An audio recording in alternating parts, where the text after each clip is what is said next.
in honor of Nicolau versus Perez, another mid Apex card, I've decided to make my own mid Apex card PowerPoint presentation to describe my dismay for the UFC Apex.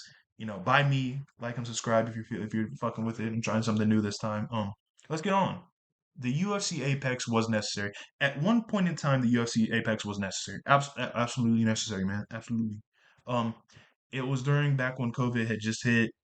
Everything was shut down, everything was locked down, including most live sports. You got your football and your basketball, your hockey, your soccer, all shut down. All these big sports events that that require a lot of people, they were all shut down except MMA. This is one thing that UFC Apex and Fight Island really did help for the sport. It kept the sport active whilst other sports were basically put on the shelf, which is it was a great time. Like, not, it was a horrible time in human history, but for the sport, it really did put a whole lot of new eyes because it was the only thing really available, especially for sports bettors. Sports bettors, that would typically bet on the Super Bowl or who got this many like points or this or that.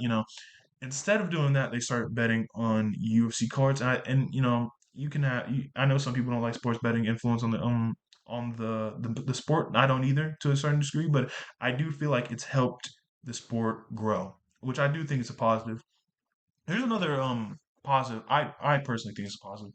No crowds allowed for audible instructions from coaches and strikes. This is something that kind of reminds me of old Pride cars. If you ever watch them, it's eerily silent. Like, you can hear every like footstep, every stomp, every strike. You can hear the commentators. You can have the crowd go every single time there's a big knockdown, and it really does add an interesting dynamic to the fight. Like, you can even hear what the refs are saying at what times in the fight, and it does add another level of suspense for me. And it's very interesting hearing what coaches have to say during the middle of a firefight or during the middle of a grappling sequence. It's very, very interesting.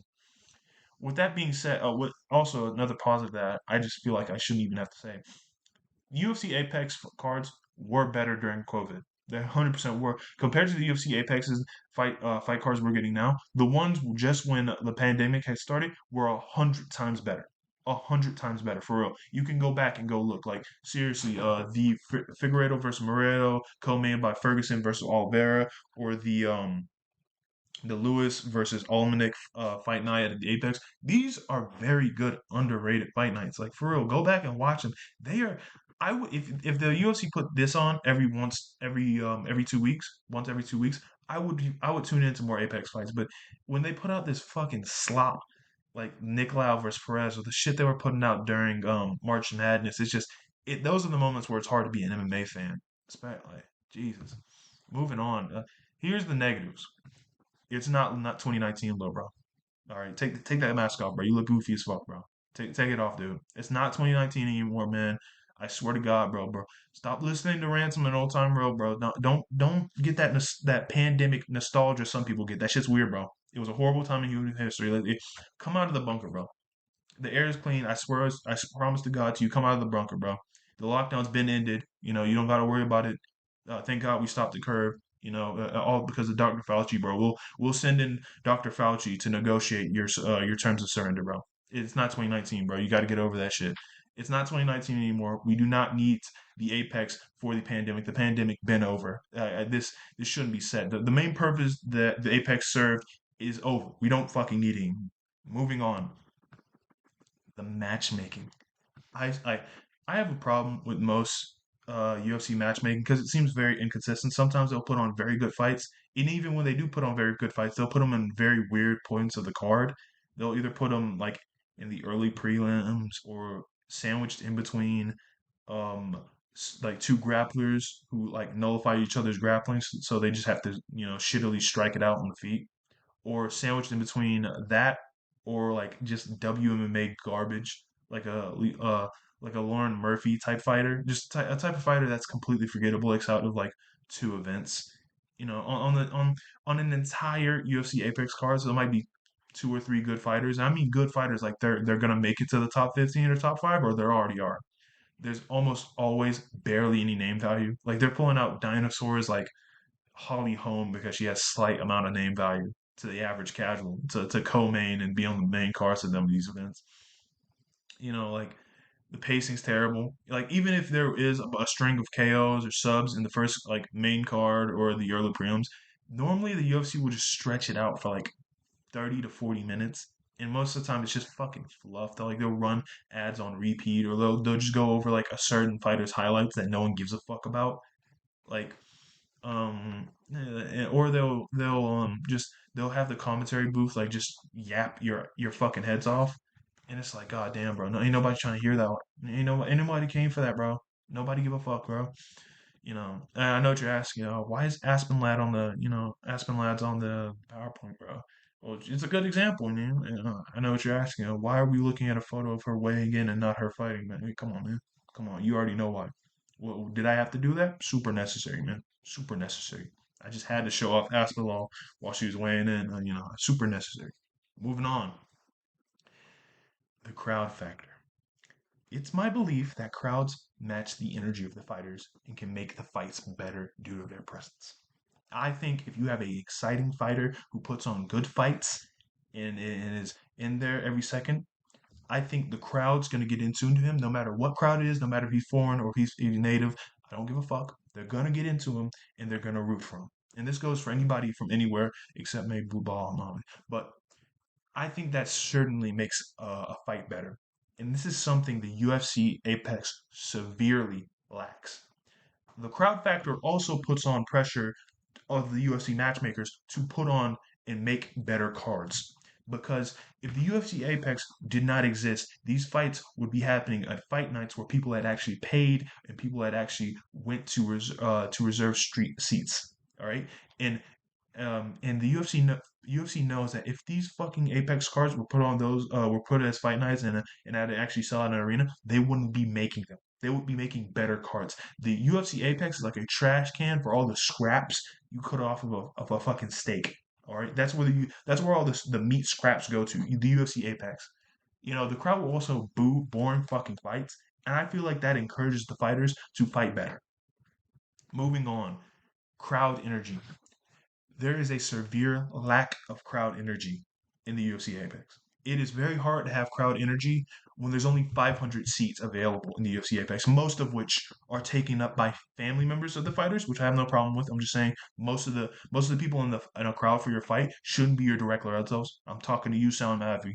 After you got brutally knocked out in the like second round in front of your four kids and wife, bro. I don't know why UFC fighters do this, bro. Leave them at the house. Leave them at the hotel, dude. or or they're just influencers who are just somehow were able to get in. I know they're not paying for them. One in the front row, but I know they're not paying them. Or the third group of people you be seeing in these 500 capacity, Apex events. Friends of Dana White. This is so fucking annoying. We're talking about Nelk boys. We're talking about the Zuckerberg himself, or we're talking about animal abusers like who has Bula. Like I don't know how you be constantly seeing these celebrities get into these exclusive VIP events at the Apex, which just sounds like that's such a crazy sense to even fucking say, right?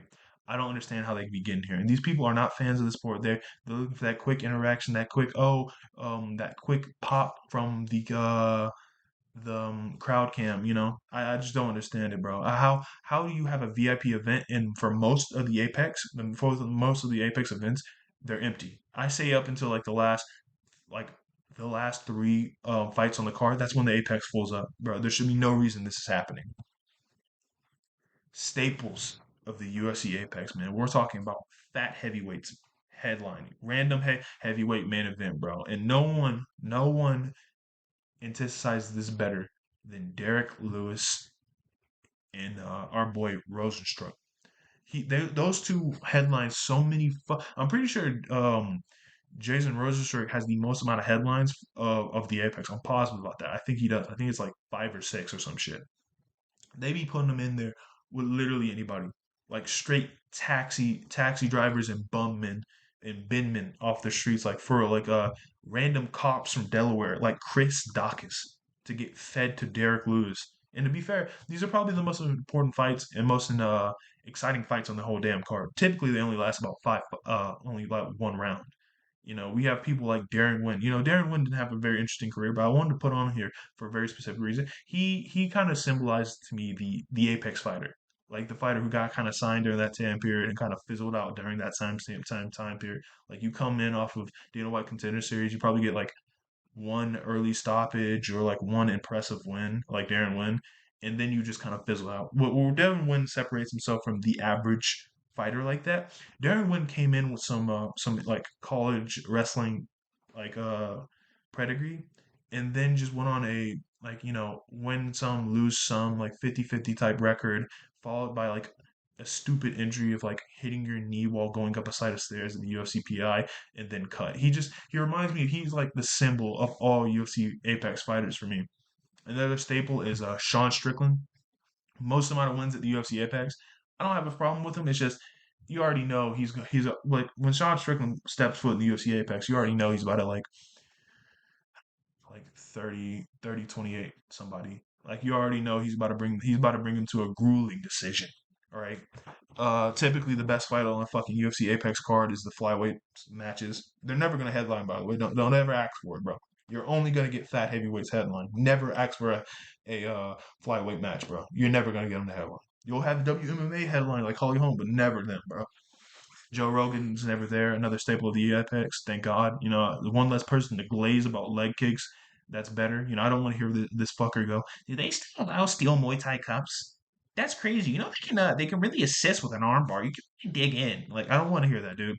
You have shitty commentators like Michael Bisping and Cormier. Never forget that like Bisping would literally be scoring fights in the middle of rounds and be scoring them wrong or just completely saying which fighter he wants to win at certain points. Or never forget when not Dominic Cruz, Daniel Cormier came to one of these events like clearly buzzed or drunk, or like him eating popcorn during the main event.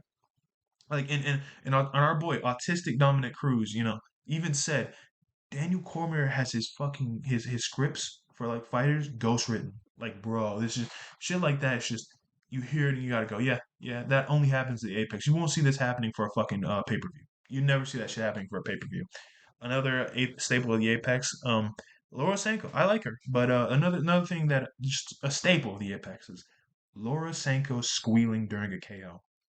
I don't know. She's the only commentary person to do this. Bisping doesn't do it. Dominic doesn't do it. DC doesn't do it. Joe Rogan doesn't do it. Um, only her during like a KO or like a hard knockdown. You hear her go like out of all the people, it's such a knee jerk reaction that's so annoying to me. I just can't stay in it. It's just another staple of the UFC Apex, bro. That being said, she's a better commentary than Bisping and DC. Good fighters in the Apex. This probably annoys me more than anything else in the fucking Apex. Good, exciting fighters. Fighters that if they were on a pay per view or a fight night that actually had to sell out an arena, they would do so. They would be one of the people that the crowd afterwards, whether they're fighting native or foreign, whatever will happen after that fight, they're getting roars from the crowd because they just put on a banger um a match, right? We're talking like fighters like Bobby Green, Kevin Holland, Song Yadong, Drew Dober, Edson Barboza. Literally any flyweight or lightweight fight. Especially, it's crazy because these fighters, if they put them on a fight night or pay per view, they instantly make that pay per view or fight night better. There's never a boring fight with these guys, and this is the reason the UFC keeps a couple of these good, exciting fighters in the Apex. This is because it forces people, if like, oh, you actually want to see your favorite fighter, Edson Barboza, fight. Oh, you're gonna have to watch the Apex, bro. You're gonna have to watch the Apex, bro. You're gonna have to watch a dead cage full of like family members of these random ass fighters, bro. Literally like the bottom right there, bro. Keeping them locked up. You got a Bugatti in a trailer park. That's how I feel watching these fights at the Apex, bro. Like these people should be on pay per views. These people should be at fight nights where they're gonna help sell out an arena, unlike the Apex. Oh, that'll be all, folks. MMA doing here. That'll be all. Seriously, that'll be all, folks. I was thinking about making a card prediction this fight, but I can't be fucked. I'm probably gonna make another MMA video soon. I'm gonna try to diversify. I'm trying new shit, right? I'll be making more fights when more fights do happen. I'll probably make one for UFC 301 and the Derek Lewis versus what's its fuck fight night at St. Louis. That one's a really good one. Of course it is. It's not the fucking Apex, but that'll be all, folks. I'll catch you next time. Like and subscribe.